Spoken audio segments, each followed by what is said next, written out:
So, was machen wir heute? Machen viele Dokumente. Newsflash!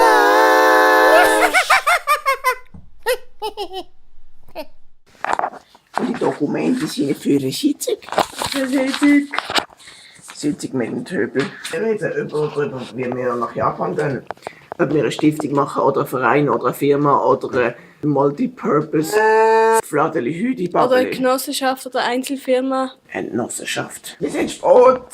Janine, Gags, schau mal meine Stimme. It's too late.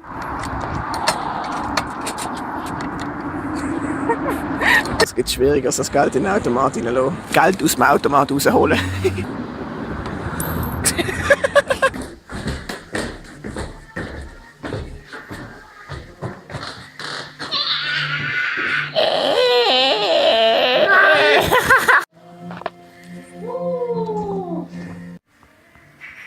Janine hat alle gefunden, die anders sind wie ihre.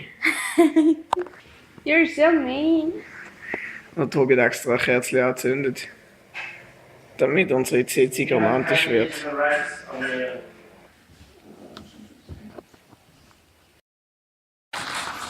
haben wir schon so viel geredet, dass ich schon fast keine Stimme mehr habe. Und der Tobi hat uns immer noch nicht alles Geld gegeben. Zum Japan kaufen. Zum Japan kaufen. Ja, es sieht schlecht aus. Das sieht schlecht aus. Tobi. Was haben wir nur mit ihm gemacht, Sandra? Wir haben ihm unseres geballten Unwissen präsentiert. Oh, ja. Also, ja. Wir wissen jetzt eigentlich nur, dass wir mehr im Bett Janine, fang an.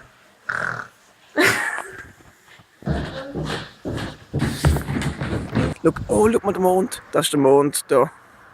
Janine, kannst du mir mal ein Fazit geben? Es nimmt mich extrem wunder, was du denkst. Das Problem ist nicht, eine Firma zu gründen und Aufträge reinzuholen, sondern als Firma in ein fremdes Land zu gehen und glaubwürdig genug sein, um ein Visum zu bekommen.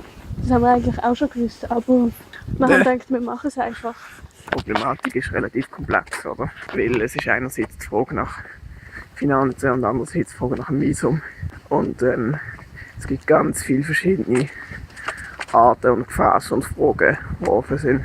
Wird man angestellt oder stellt man sich selber an oder gründet man eine Firma in Japan oder ein Verein, ein Gönnerverein da oder beides. Und als was geht mit dem? Genau, war es dann viel einfacher, mit der Missionsgesellschaft zu gehen. Also es sind ganz viele Sachen nicht klar, rechtliche Sachen und ob das überhaupt funktioniert und so. Es sieht aber ziemlich kompliziert und schwierig aus, vor allem bei Japan. Und für einen Sprachvisum bewerben. Genau, das andere war dann eben, wenn man noch als Student oder als kürzlicher Studienabgänger irgendeine Sonderform von Visum für befristete Zeit versuchen zu bekommen. Was ich jetzt vor allem so als Fazit nehme von dem oben, ist, dass wir auch die Weisheit von Gott brauchen und viel mehr beten und viel mehr hören. Weil er hat uns bei ganz vielen schwierigen Entscheidungen schon geholfen. Wo wir nicht auf der einfache oder der logische Weg genommen haben, sondern eher speziell aber alles perfekt funktioniert hat. Und eigentlich erwarte ich auch so Führung vom Herrn in dieser Situation, weil er gut ist und uns gern hat.